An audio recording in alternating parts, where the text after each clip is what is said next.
Good evening, everybody. Welcome to this edition of That's Novel. I am Stephanie Phillips from Stephanie's Book Report. And tonight I have with me Freya Barker, and we are going to get into all of her cool stuff. So before we truly begin, just a little bit of housekeeping. If you're on a computer watching, there is a live chat to the right of the video screen. Feel free to type in any questions you have for Freya, and I will ask them online. If you are watching from a phone or a iPad, I think on the phone, there's like a little button, I think, that says live chat, and you can click on that, and it'll bring up the chat box for you, but I still don't know where it is on the iPad. Somewhere around in there if you want to chat.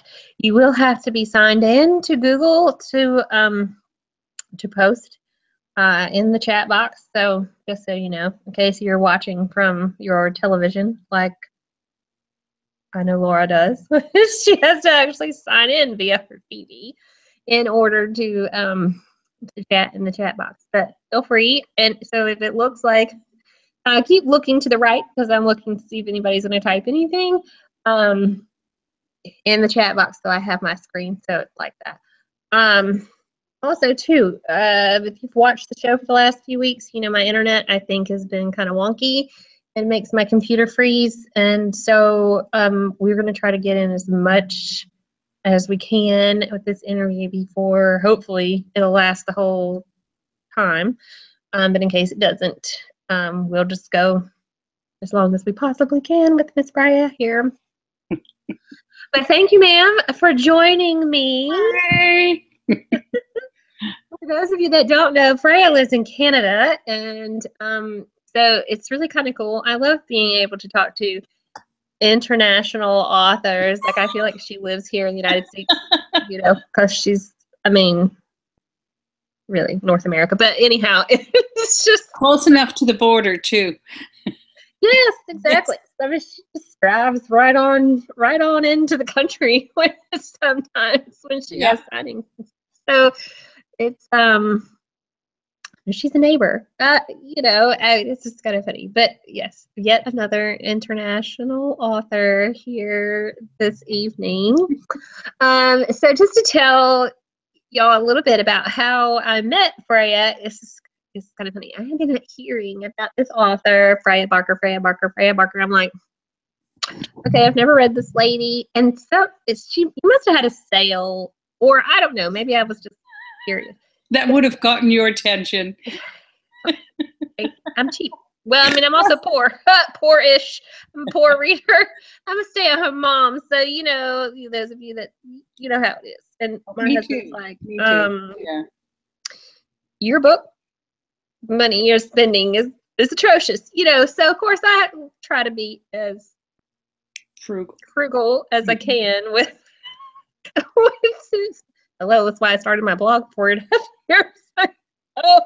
But for as much as I read, you know, I was reading a book a day 4 years ago. So anyway, I picked up From Dusk, and I'm sure you have. I have a wait.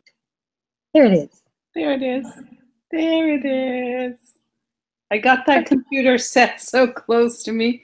That's the cover. Back after a while. Yes. So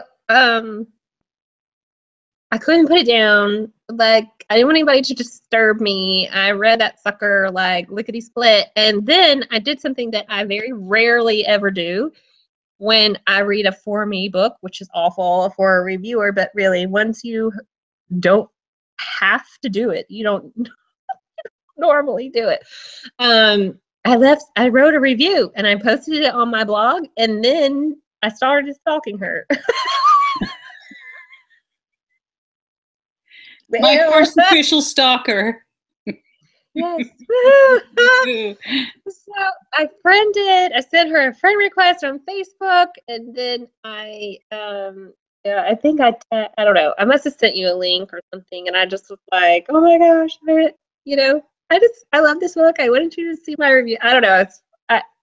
I rarely do that because I don't I don't know. So I think sometimes my reviews are long-winded or they sound stupid or I don't know. But so anyway, I was just like, I absolutely love this book. And that was 2 years ago, 2015. Yeah. And that would have been, it came out August of 2015. So somewhere after that, clearly. right. Yeah, well, I wanted to say it's like around November or December or something. I read it. It had to have been before the end of the year. So it might have been November because it was one of my top reads for the year in 2015. It made my top. Little dance you can't see. You just see my head, but.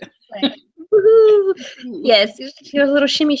Yeah, it was like my #2 book for the year, I believe, because the #1 was The Weight of Rain by Mariah Dietz, and then From Dust and Beautiful Pain by J.M. Walker that year. And why I remember that, I don't know, but all 3 of those authors are very dear to me, so that's probably why I remember.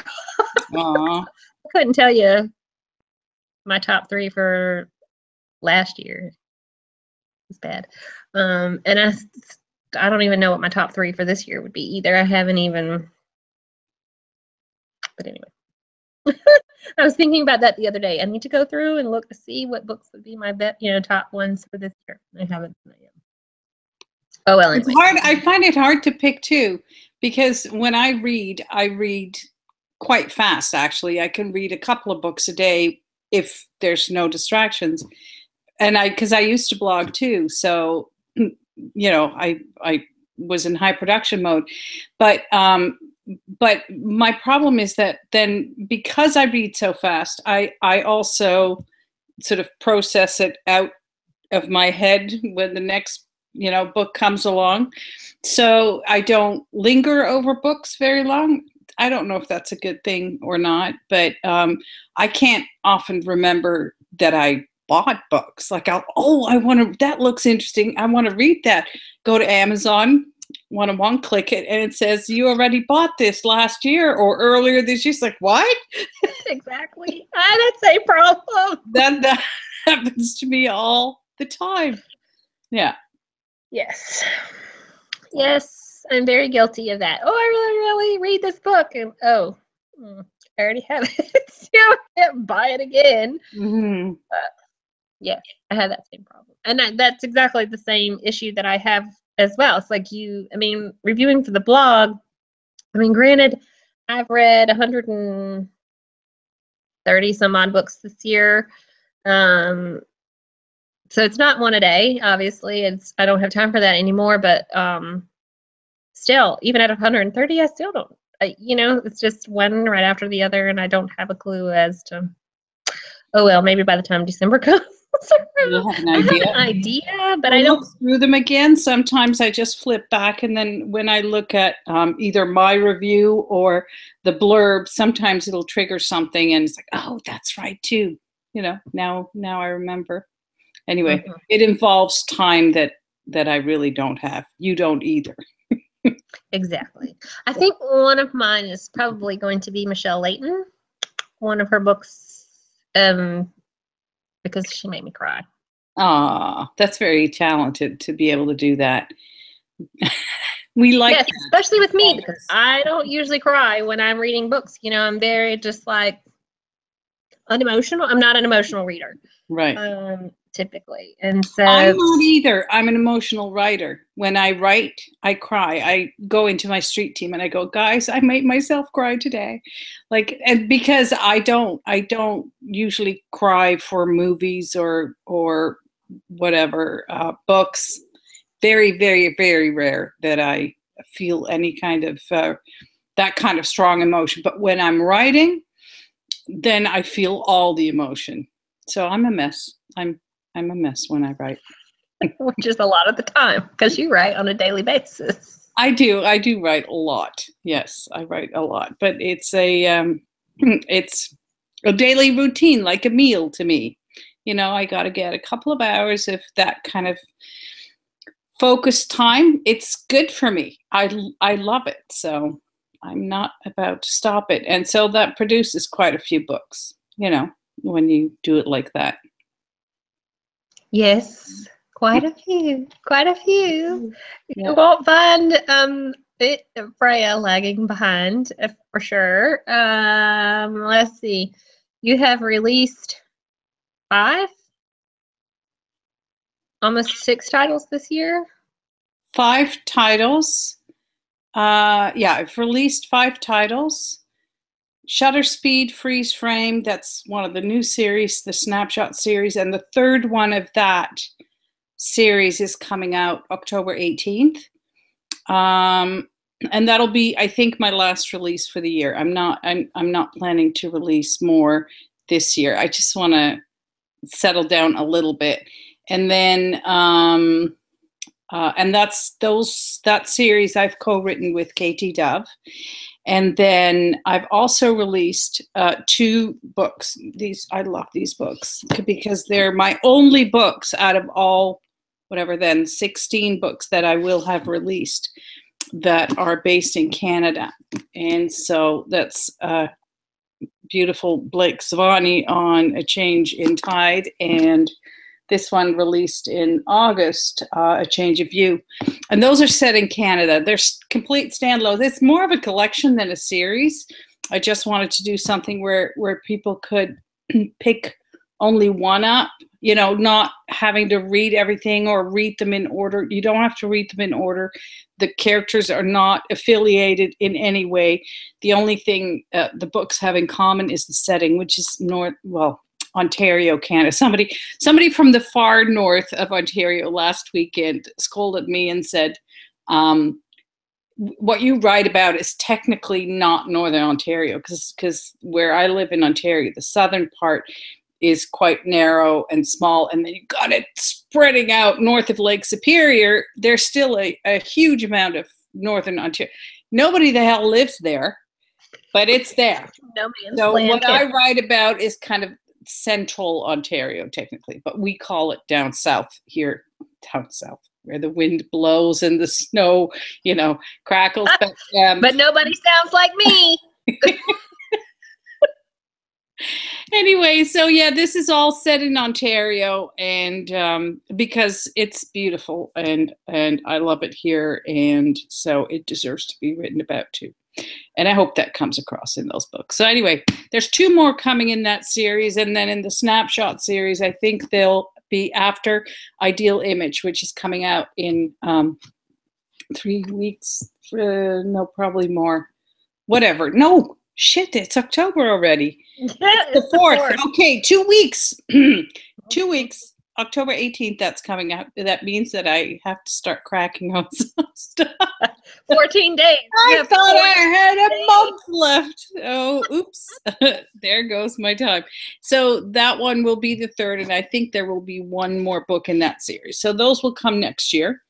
And then hopefully I'll be releasing something new next year that we're kind of keeping under wraps for a little bit, but it's also still in the developmental process. So we'll see what happens. I'm not going to stop writing anytime soon. So everybody. Yes, Freya also has an agent. Yes. That likes to crack a whip every once in a while. So it's like, hello, give me something new. Okay. I need. But I try to deliver. May not be quick, but I'll try to deliver. Yes. Well, I mean, maybe between November and December. I mean, you know, it's not like you won't be writing three different stories at the same time. Right. Right. Now we've got. Well. Thanks to you, we've got 11 books coming out too. The first 2 full series are coming out on Audible as well. And those are already in production, the whole Cedar Tree series and Portland, Maine series. And I'm hoping they'll hit the shelves, so to speak, or the sound waves in this case, by before Christmas. That would be awesome. Wouldn't that be awesome? Yes, that would be very awesome. I know. I'm like, can we have a date? Please. Yeah, still don't have a date, but at least we've got the narrators working on it, because I'm getting emails saying, how do I pronounce this? And the funny thing is, that was about, I think she was looking at From Dust, your favorite book. And she was saying, I have a dedication for my kids in there. And she's saying, okay, how do I pronounce those names? Because I'm Dutch originally. I moved here to Canada when I was 27, and I had my 2 toddlers then in tow. The toddlers are no longer toddling; they're in their early 30s now. But I gave them Dutch names. They were born there, and so their Dutch names are a little challenging to pronounce. People are very creative with the pronunciation of my kids. You're a telemarketer when. Well, Yeah. it could be anybody with them because really. Well, they're all Johnny or whatever. Don't you hear that? Like they'll call you from some Eastern calling center somewhere, and they're all like, I'm James. Hello, this is James. It doesn't sound like a James, but they're all James or Johnny or Right. Exactly. Yeah. And so my kids said that too when they were going to school here when they were younger. It's like, I wish you'd given me a normal name. So, but now I think they kind of like it, having a different name. Anyway, so that's what the narrator is trying to struggle through now. She's just hit the dedications, wanting to know how to pronounce everything. A phonetic yeah. for. Well, and I'm trying to think whether there was anything other. There's no other foreign names that I've thrown in there or weird words, not that I could recall anyway. So anyway, we'll see. But they're working on it, so I'm excited. I'm excited to hear something. I haven't heard anything. It'd be kind of a weird experience to hear your words in someone else's voice. Right, and to see if it matches with what matches in your head. Yeah. Yep.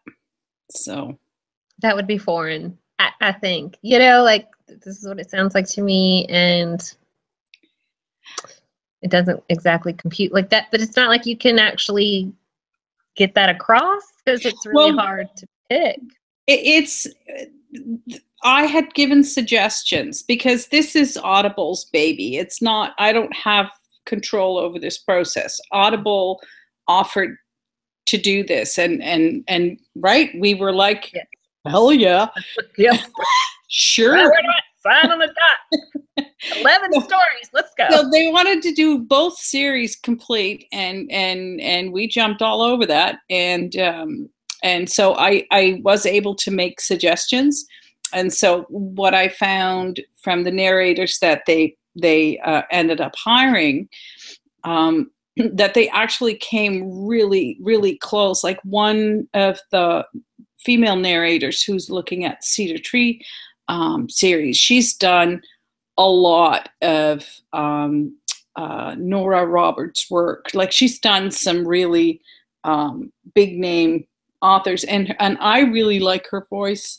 I think, and she's versatile too, because I've heard some of her sample tapes, and she's very versatile with what she can do.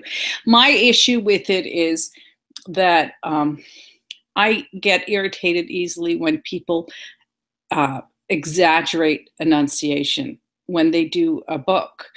So you get the internal, they're fine on dialogue, but then when you get to the narrated part, it's like, I don't know. It's like, but they're doing it for voice recognition or something. It's like, talk normal. I don't need the, so he said, like, please, just, we're not on TV. I just want him to talk. I just want him to talk normally. So I'm not sure if I'm going to be able to get that across, because, most books you hear them really carefully acting out those parts, and I'm like, just act normal. Let's do normal, your normal speaking voice. But I'm excited. I'm excited, and I do get a little bit of input on that. So yeah, so we'll see.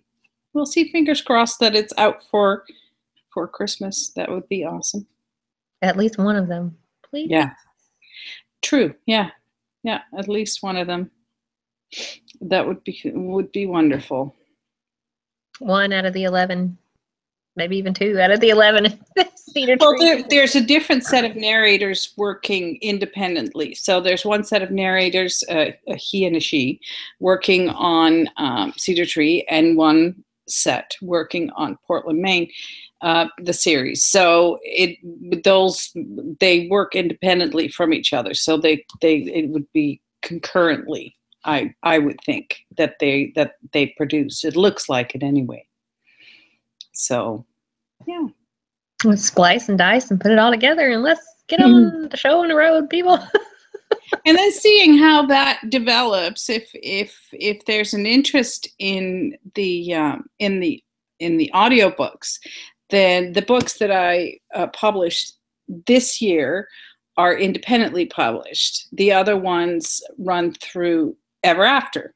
And so the ones that I've done this year, I actually might go to audio on as well. But it's good that Audible's picking up the time to try it out first and see how they lie in the market. Because I don't think some books go really well in audio, and some books don't do anything in audio. So, before I put my own money in there, it's nice that somebody else wants to give it a whirl for me. So that's exactly right. Yeah. Let them be the guinea pig, and then we'll go. Absolutely. Absolutely. Yeah. So.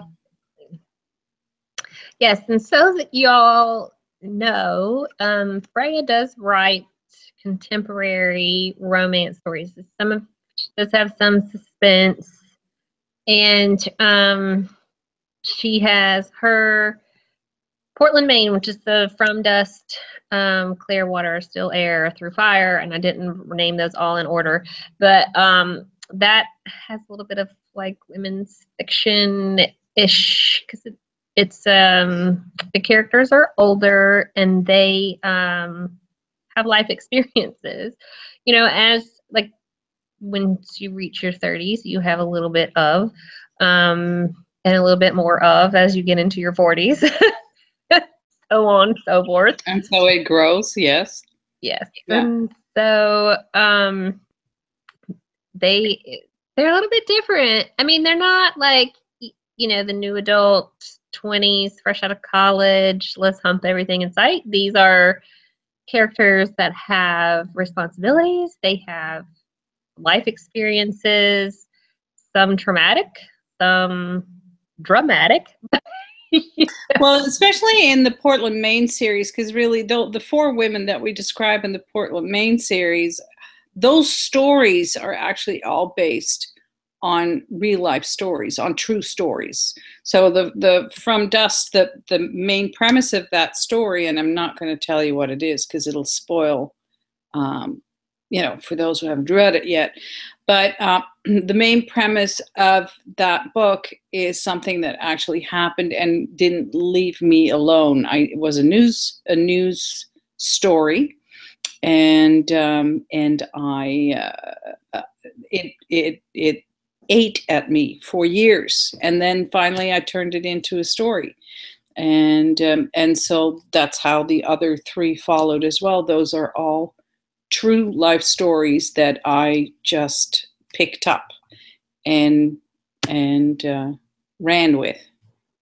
So in that sense, they're different. They're very much survivor stories, I think.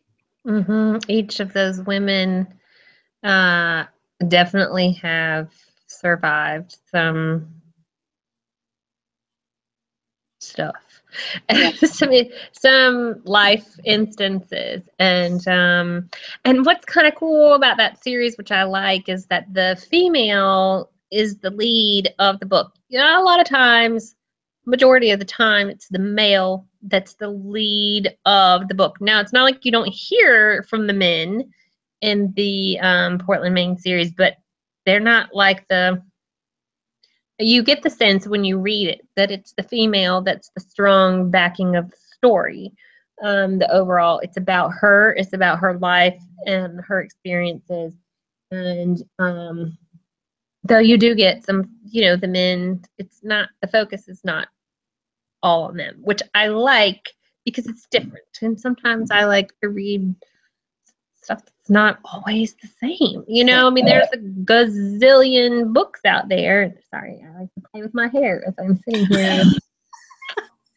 And I keep seeing it, like I'll move and it'll move with my ponytail will move with me. Anyway, I like, I just like that it's different because it just shakes up the monotony of the market, in my opinion. And I think the older characters, I mean, yes, in that series, absolutely, it is slightly different, but I think that the sort of more mature characters, the more seasoned characters, it slowly, I mean, there's a definite market for it.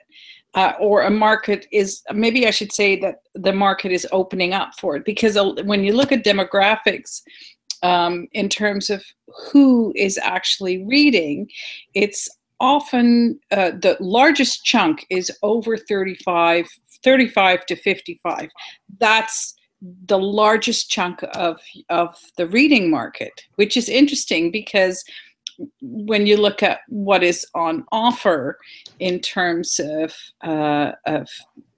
like age related books, there isn't a whole lot. Most of it is the newer adult, is like 20s. That's what most books are written for. 20s, sometimes early 30s, rarely late 30s, 40s, and I even have a character in their 50s. So but it's coming. It's coming. There is a market for it. So we yes, most definitely. Because I mean, there's only really so much of your 20s that you want to relive and read about, and it's like that whole. I mean, yes, there's billions of people out there that go through their 20s every year.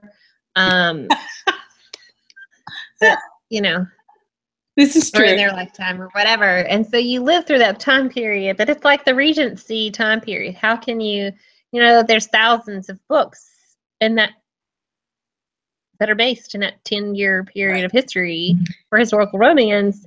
And there's not that many dukes or earls or lords or kings or queens, there's not in that 10-year period, but there's thousands.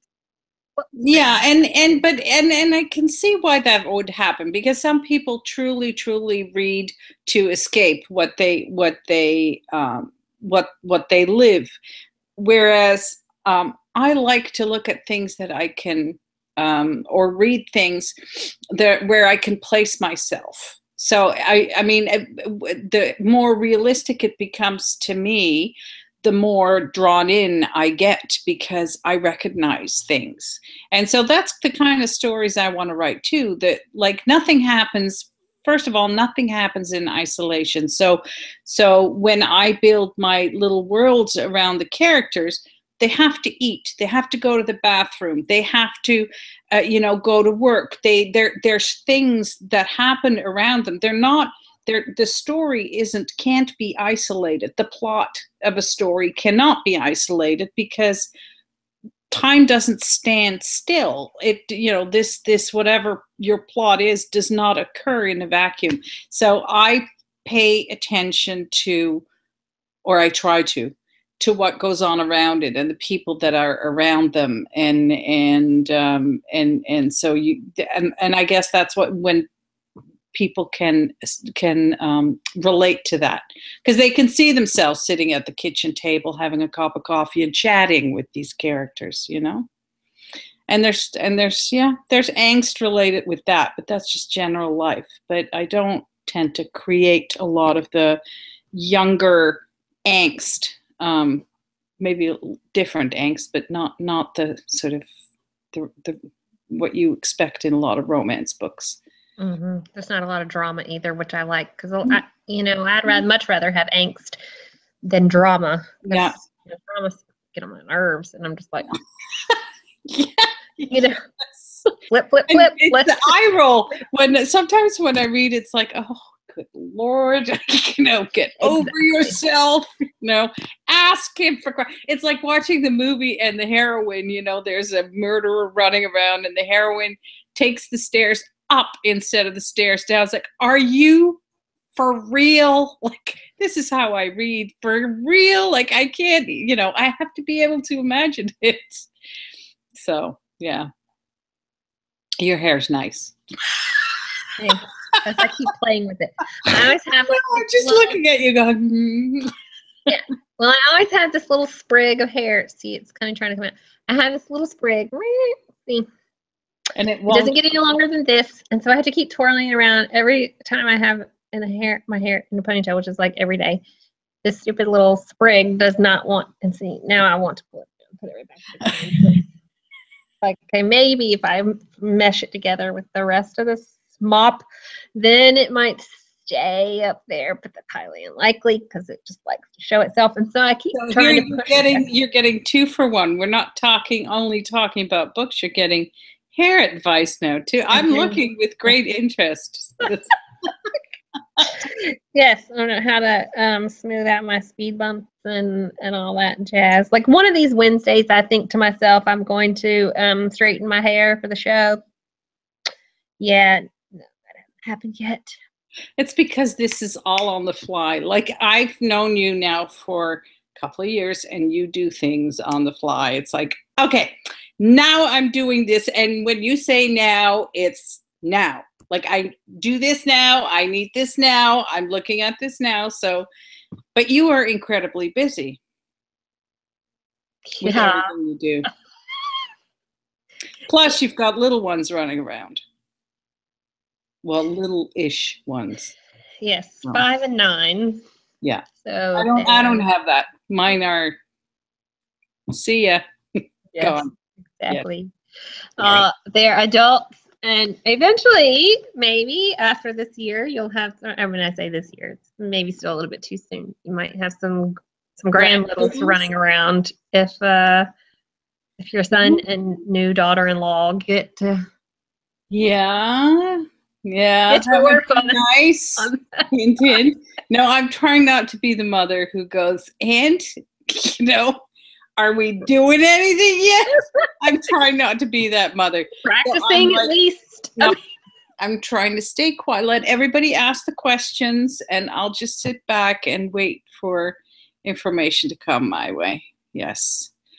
Yes. But if you're watching this at any point, get with it. Get on with it.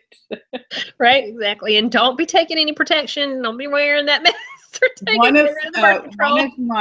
I was in London this last weekend, London, Ontario, that is, for a signing. And one of my readers, Michelle, she has a beautiful little boy who I absolutely adore, that kid. And he actually appeared on a cover, which is really, really cool. He's on a cover with, who is it again? Jay Steen, I believe. I think it was Jay Steen. Anyway, beautiful, beautiful little kid. So I held a baby this weekend. He wasn't too excited about it, but that's okay. I held a baby. It's been years. I used to do that for a living. I don't know, 15 years ago, I was a birth and postpartum doula. So I helped deliver well over 100 babies that I was there to catch, so to speak, and and help mom with nursing and breastfeeding and infant care afterwards and stuff. And that I smelled of baby. You could smell me, and you'd smell, that wonderful baby smell, because I was always in the babies, and so I missed that a lot. So it was nice holding a baby again. I actually brought one of the reasons why I wrote in A Change of Tide. I have the heroine, Mia, is a midwife by trade, and I thought that was kind of neat. It was a little bit, I had one review on that where somebody said it sounded like the La Leche League or something along that, because I talk in, I guess, more detail than she wanted, this reviewer, about the sort of the birth. And I don't think I talked about it too much, but it was kind of neat to revisit that whole, the excitement of labor has started, and everything that comes after. Well, in the instance that the baby is being born, I mean, somebody's gotta be doing it, because the lady's not. I mean, somebody has to be responsible for that part, because I don't want to give the story away. I know what happens in the story. Not that I've read the entire book, because I have not, just the beginning, but because we were shopping it around for a little bit. But anyway, I know what happens in the story. It's yeah. But you kind of have to do that, because give a little bit more detail on some things. Yeah. You don't really think about it until you're in the moment and you're not in the hospital and you're about to have a baby. Something's got to give. Here, you got to give, like, what's going to happen? Well, and it was important in the sense that it was important to one of the main characters, Mia. It was an important sort of a revisit for her, because she'd withdrawn from life and from society and from her career for years at the point where we meet her in the story. So for her to be placed in this position where all of a sudden it was muscle memory for her, right? Having been a midwife and worked as a midwife for years and years before she sort of disappeared, this was muscle memory for her. And it also triggered something, a need that she had forgotten she was filling with the work that she did. So in that sense, it was important. And, I'm not generally a descriptive or an overly descriptive person. You won't see me describing every outfit that somebody wears, because frankly, I mean, if you looked at me, I'm doing this with my camera on purpose because you don't want to see the rest. I'm a yoga pants and t-shirt kind of person. That's what I live in. And whatever I can get away with when I have to go outside, I'll do too. I'm not shy about that either. But so the clothes and stuff, and it holds little interest for me. So I don't describe a lot of that. But this I thought was important. Mm-hmm. So yeah.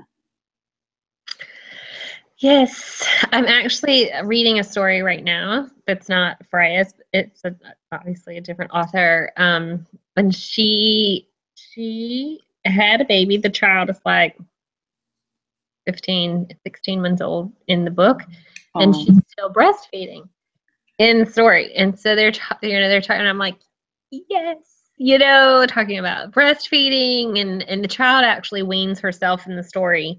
Right.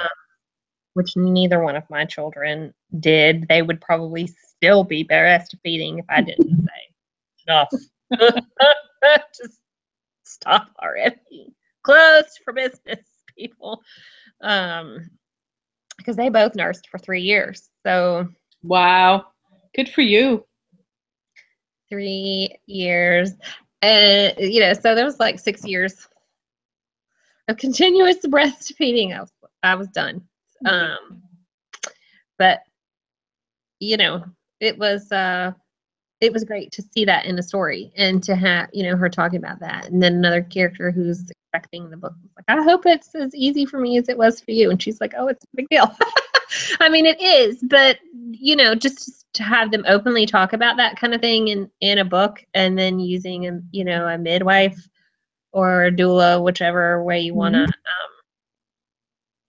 term you want to use, is I think is great, because it's more the natural whatever. Well, I'm not above using hospitals and all that kind of stuff. I had both of my children in the hospital, but I wanted it as natural as I possibly could. And so Yay. Well, and yeah, it's an option. It's also a cultural thing. I was born and raised in Holland. I was born at home. Still, I think it's around 60% of women in Holland deliver at home under the care of a midwife. Because unless there's medical indication or strong will or wish to do it in the hospital, it's considered a natural process, and therefore no medical intervention is required. That's kind of the culture that I come from. And by the way, we have very, very low infant death rates for people who are worried about these things in Holland. Much per ratio, much, much lower when there's no intervention. And so that's this kind of the school that I grew up with.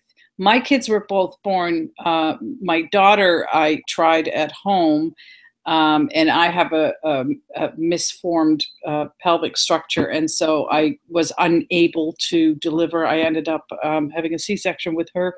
And then with my son, I begged and begged and begged to try naturally, and there just wasn't a way. But by the time I was 34 weeks along, already there was no way the baby would fit through, and they monitored closely with the second one. So, people, my sister-in-law, my God, she's not even 5 feet tall, and she just projectile shoots those babies out like you wouldn't believe. Like and you should see my brother, he's a big boy, and she's tiny, and she just, she has him at home. She could, like, her firstborn, she couldn't even get out of the tub, which she went to sit in when she started labor. Like 3 hours later, the kid was there, So, yeah, it all depends. There's very little intervention where I come from. So I like the sort of the philosophy behind midwifery and natural childbirth because, but that's a personal thing. That's a personal thing. And it's not always very popular in North America. But I didn't grow up here. So that's my excuse.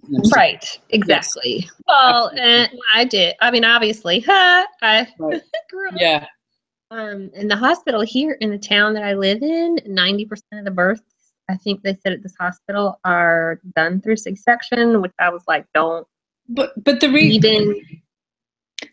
a reason for that, and that's one of the things that we studied as doula. Because as a doula, and we don't actually literally catch babies unless we absolutely have to, but ours is more a belly button up responsibility. We assist women in going through childbirth, and so a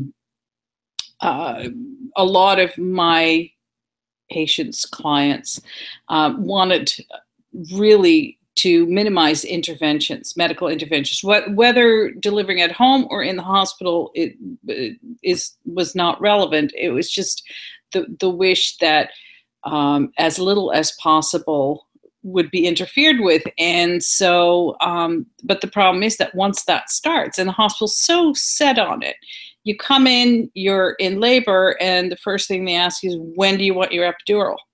It's like, I don't want an epidural.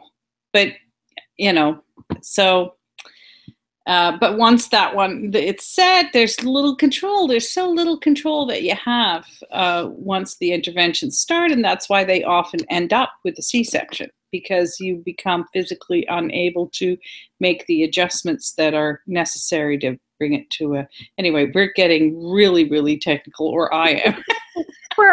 Books. Yeah. We were talking about books at some point. Yeah. I did tell you we would squirrel at some point. Yeah, but it's not like it's not relevant, because the Changed Tide does have a character that is a midwife, and she does help with delivery. So yes. Yeah. It wasn't too far off the beaten path.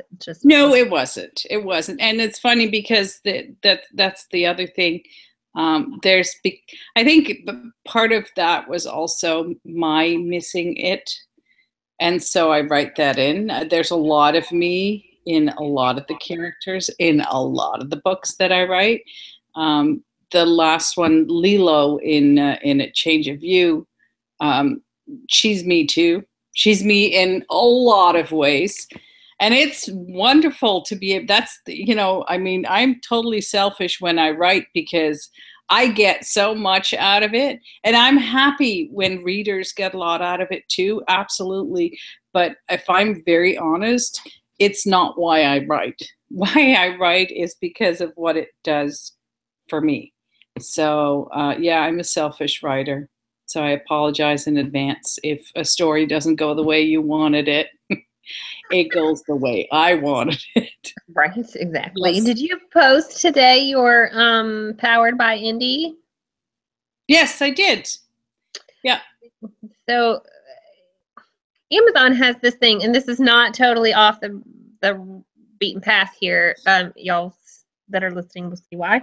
Amazon, during the month of October, I guess, are doing this Powered by Indie, and they're encouraging independent authors to write a little story or a little, you know, to tell their readers why they write. And today, Freya sends me a message that has all this detail about why she writes. And so you can check out her Facebook author page, which is linked in the episode information here. And or you can use the hashtag Powered by Indie, and it should come up, and you might see some. I mean, obviously you'll see others as well, but you should see Freya's included in that. But her Facebook page will give her story there about why she writes. It's what I want to say.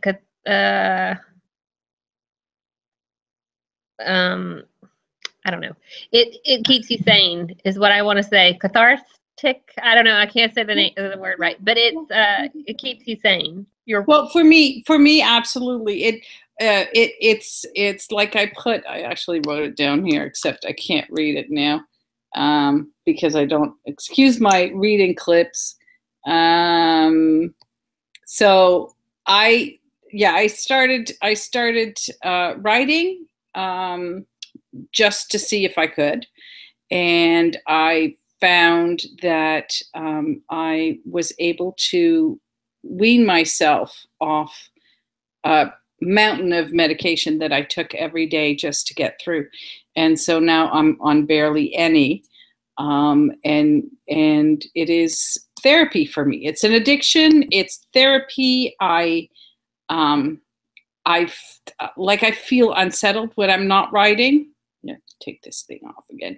I feel unsettled when I'm not writing, and it's done wonders for me. I mean, I'm doing so much now. 4 years ago, I was as close to bedridden as you could get, and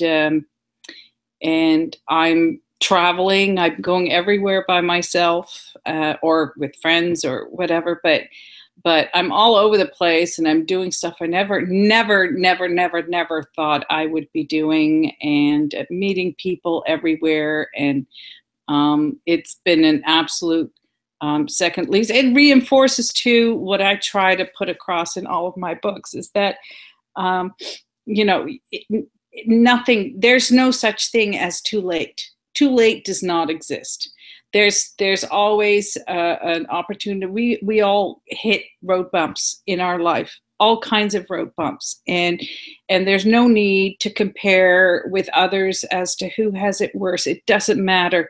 It's the most important thing in your life at that moment.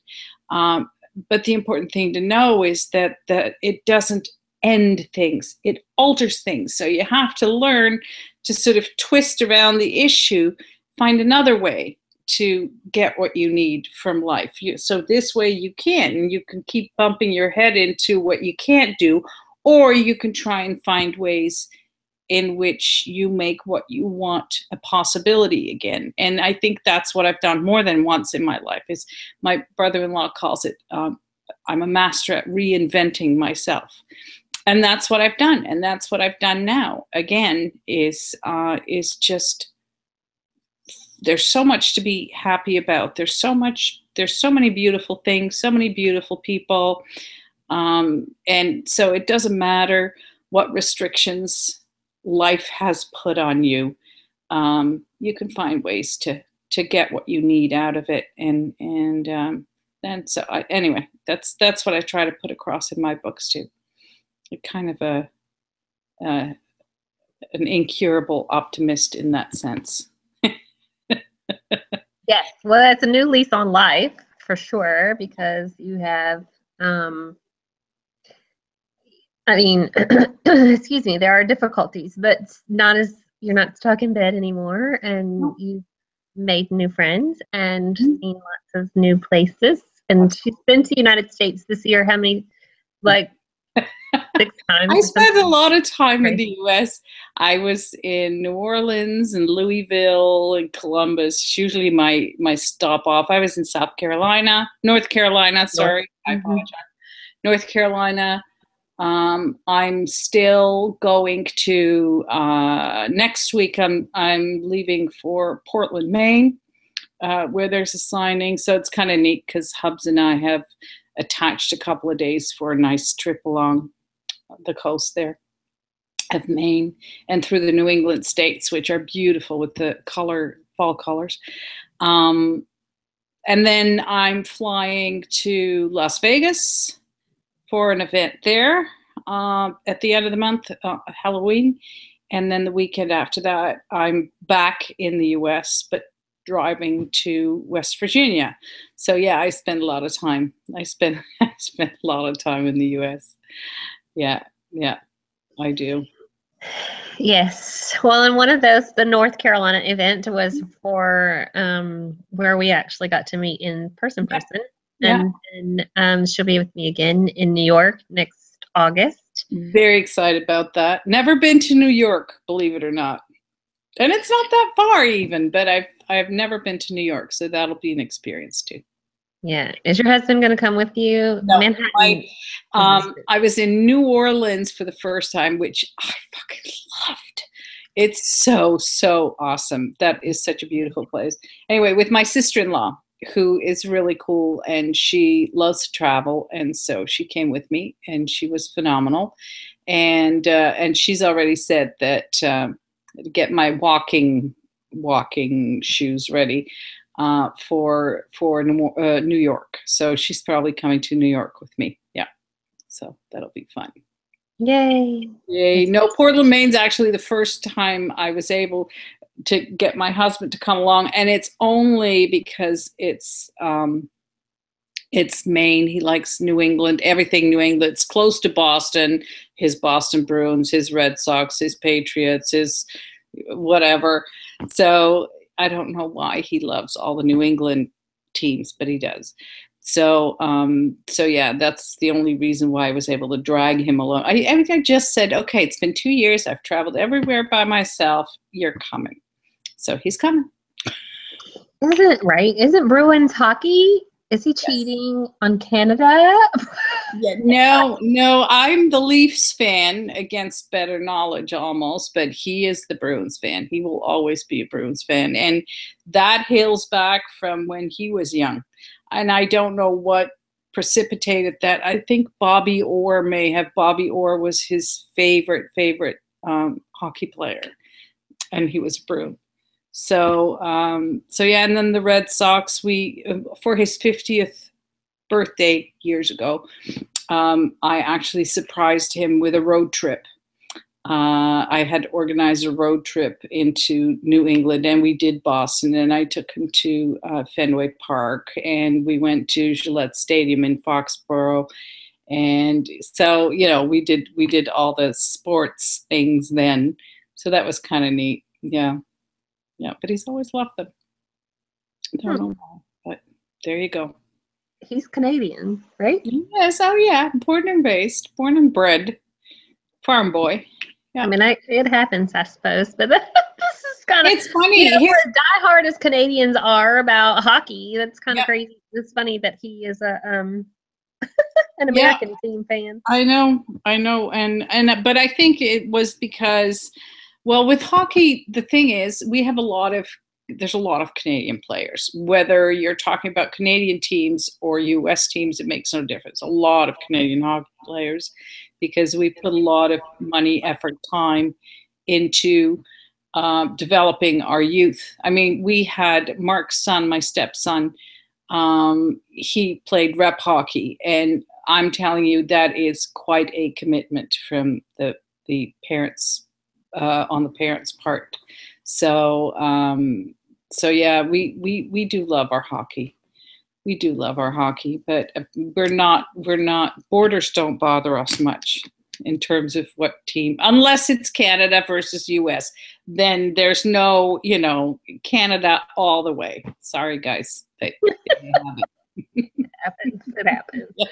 I was the last time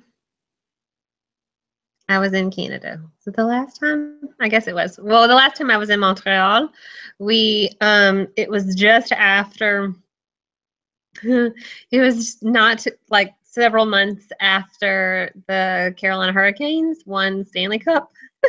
Right. And one of the guys, we were there for a Kiwanis conference, and it was our international convention was held in Montreal, and one of the guys that was in our group, we were at this bar, you know, in Montreal, and he made some comment about hockey and being, you know, from the Carolinas and how, you know, the Hurricanes, and I was like, I'm gonna get us killed there. Canada, shut up, you know, like let's not start a fight. Yeah. Here in the bar, because you're gonna get trampled on. But yeah, I was like, let's not go there. You know, I'm thinking to myself, I don't know him. He's loud too, and I was like, I don't know. No, it wasn't it was just this other guy that we know that he lives in South Carolina, just on the other side of the state. Okay, gotcha. But Canadians generally are pretty laid back on the whole. They're pretty laid back, but yeah, I guess when you touch the hockey, then and when you're in Quebec, that can make a difference too. Yeah. So. Yes, I was like, you just hush or move to another table, because I don't want to be part of a bar fight while we're in another country. Oh, geez. That was years ago. I was trying to think what year it was. I don't know. Yeah, because you didn't come this year. So. You should have come next time, 2019. In May. Yes, come to Romancing the Fall. Yes, come. Love to have you. Yeah, we'll have to make that happen. Not putting you on the spot or anything, but come. Yes, exactly. I love that side of Niagara. I mean, the Canadian side of Niagara Falls is absolutely beautiful. Oh, it is beautiful. Yeah. I was at a conference for Kiwanis again in Buffalo, New York, and we, you know, right across the street. Yeah. You know, just through the border. So we went across to Niagara from there, and it was just beautiful. This was the early 2000s as well, all before children. But yes, that'd be cool to bring the kids, or at least just to go myself. I'm going with another one of our authors. I'm going to England next year for like a really quick trip. Nice. So 2019, make our way to Canada. I'm in the UK next year too. When are you going to be there? November. Oh, no, I'm there in April for York. In York. Beautiful. If you have a chance to go and visit York, you should.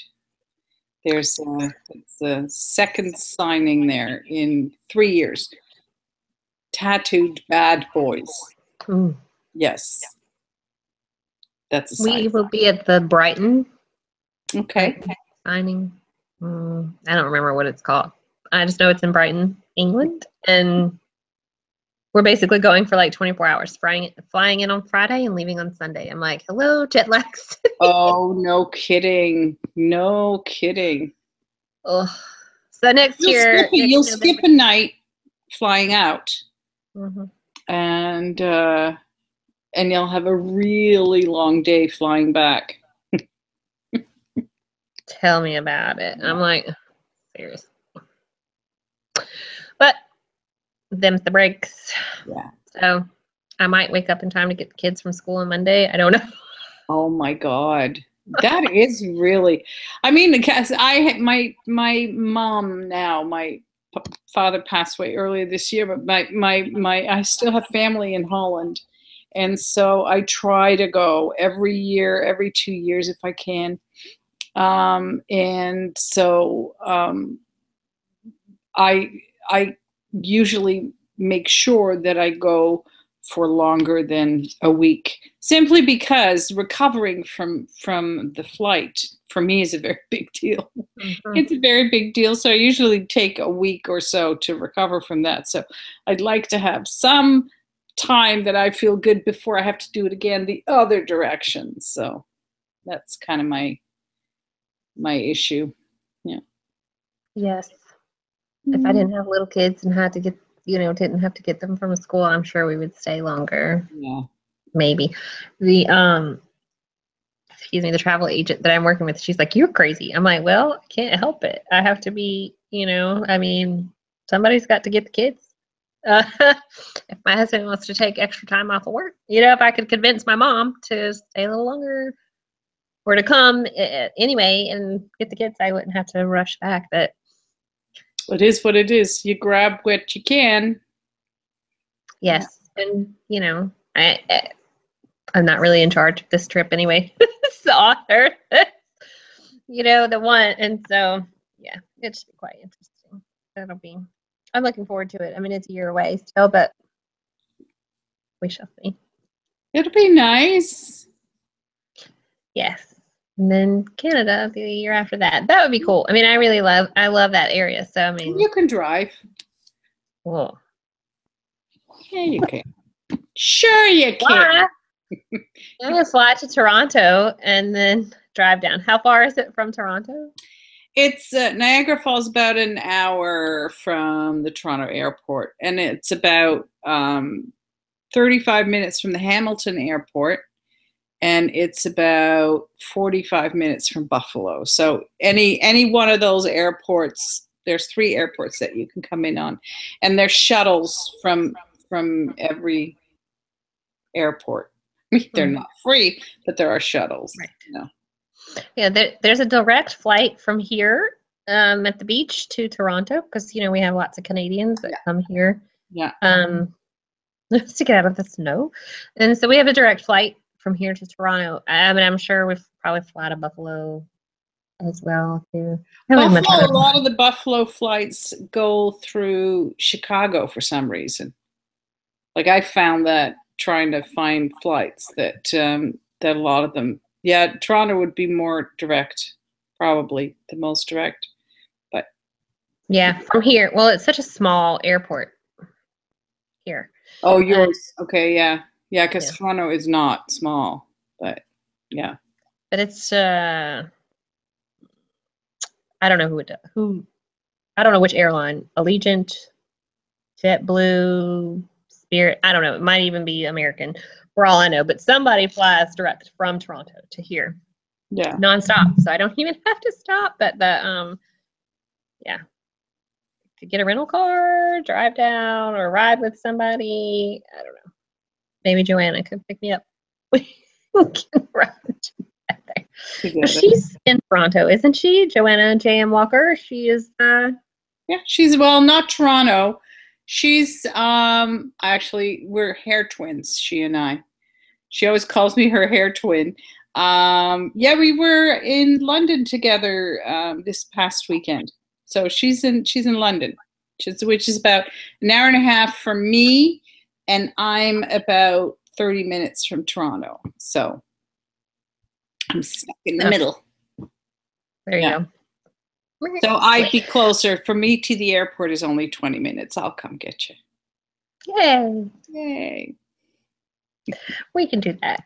Yes. By 2019, I'll probably miss it because we won't be doing a signing in 2019. That's right. Next year's your last year. Yep. I'll be jonesing for some signing time. So that'll be good. Yeah. Well, you're getting busy with other stuff too. I mean, how many clients do you have now? 28, 29. Oh my God. You started Yeah, you started. A year and a half ago. Yeah, I was one of your first, I think. Yes. Yeah. Wow. Yep. Started with like 9 or 10, I think, and then it just kept growing. Going and kept going and kept growing. And I still, like, I got a query today. This one came from the last couple of days. There was a diverse pitch on Twitter, and so this lady came from there that sent me her query today. But I can't read it yet. I'm trying to teach the interns how to read queries, and so I have to wait till Thursday when the intern that's handling queries this month she and I can walk through it together. But yeah, and there's an author that hopefully I'll be signing next month, maybe, or 2. I don't know. We've been talking and just waiting. I can't really, I mean, can't say who it is. But anyway, I'm just waiting to see if that kind of pans out. That would be pretty good. I think addition to the group. But yeah, I mean, but right now, we have all various stages, the agency too. Some debut authors all the way through, like 30, 40 books in their repertoire, and some that aren't writing, some that are, there's a lot that are. I was actually, let me show you this. My little handy notebook here. I drive Freya crazy because like she was talking about, I do a lot of things off the cuff. Well, here's my little list. This is like the list of what everybody is doing or that's working right now. Yay! So I had to sit down the other day. I had to sit down the other day and figure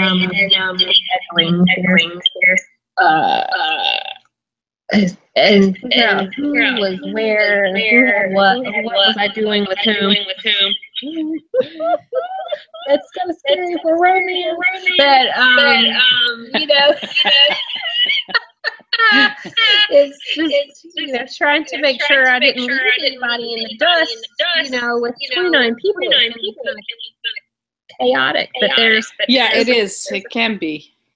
Well, plus what you send off to publishers too. I mean, who has what, and who need, like I wouldn't want to be in your shoes. I can barely hold myself together, let alone 29 other people. No. Yes, I'm trying to remember what they have. They chase down whatever. I have several that will chase the authors. Chase me. Where is such and such? Who's got what? When? Where? Why? And how? And I'm like, okay, let me get that to you.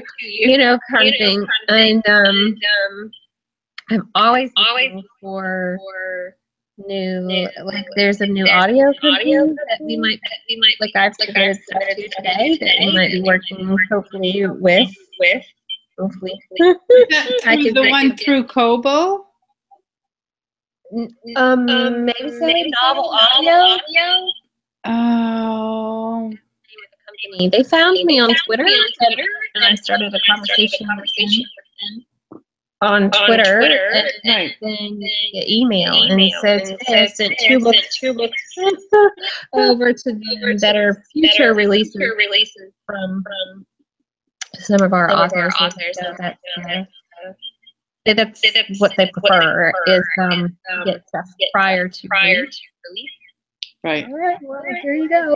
And so now I just have to work on getting everybody else's release material to them and see if they want to buy. But yeah, and then trying to find something in the film industry for those that want stuff to movies. And it's always something new every day, trying to make contacts and growing the business. And it's not.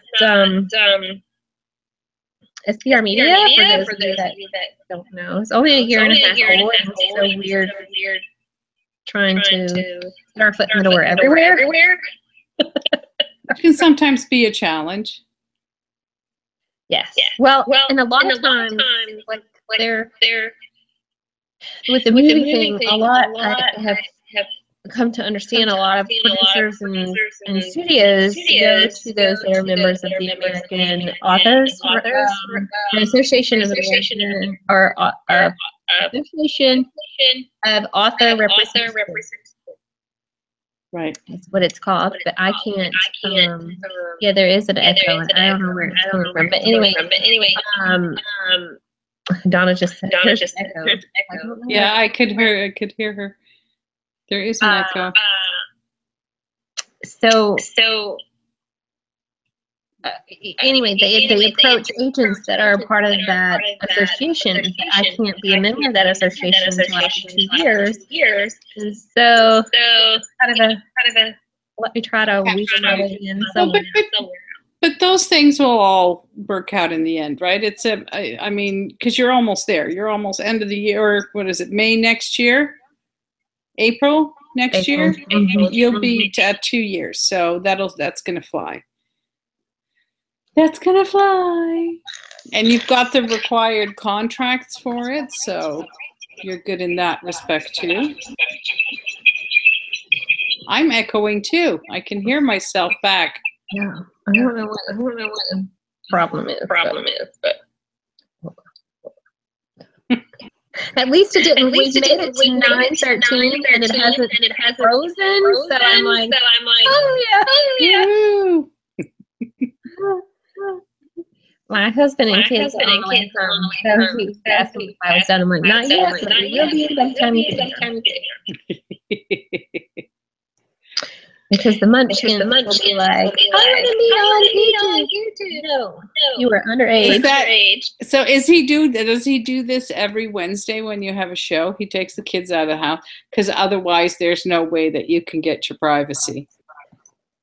No, because they won't leave me alone. I'm surprised I haven't seen my husband back down. I mean, we were on just a little bit before we went live, and called him down, and he comes down shirtless.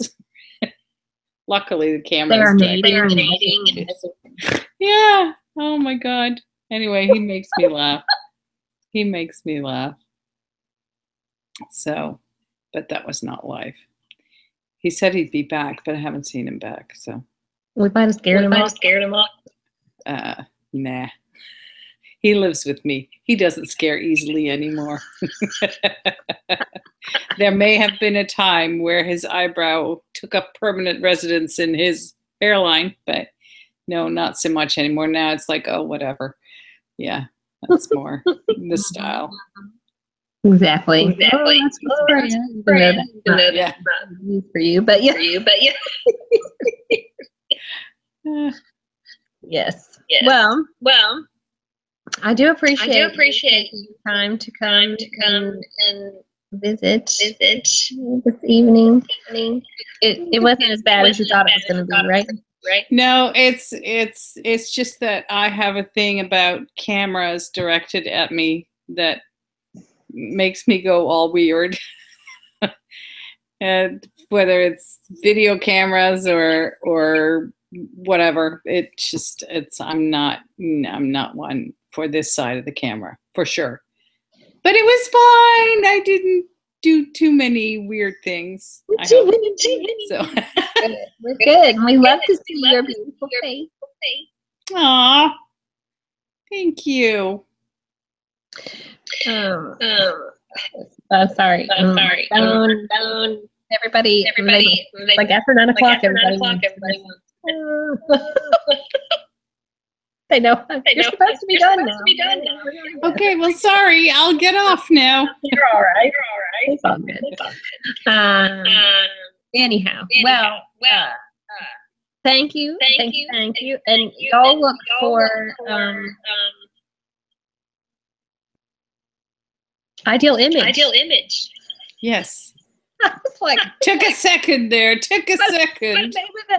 Like I could take snapshot, freeze frame, and then what's the next thing? Yes, Ideal Image. It's Ideal Image.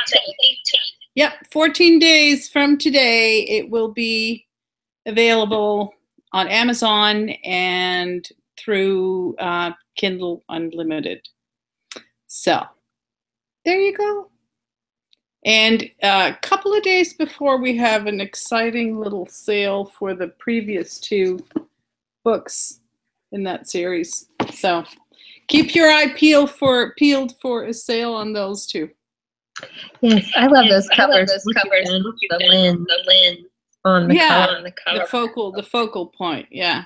Well, it was a way to connect them all together without making them all the same. So they all have sort of blue tints, and then there's the focus, the lens focus that repeats itself in different locations on the covers. So yes.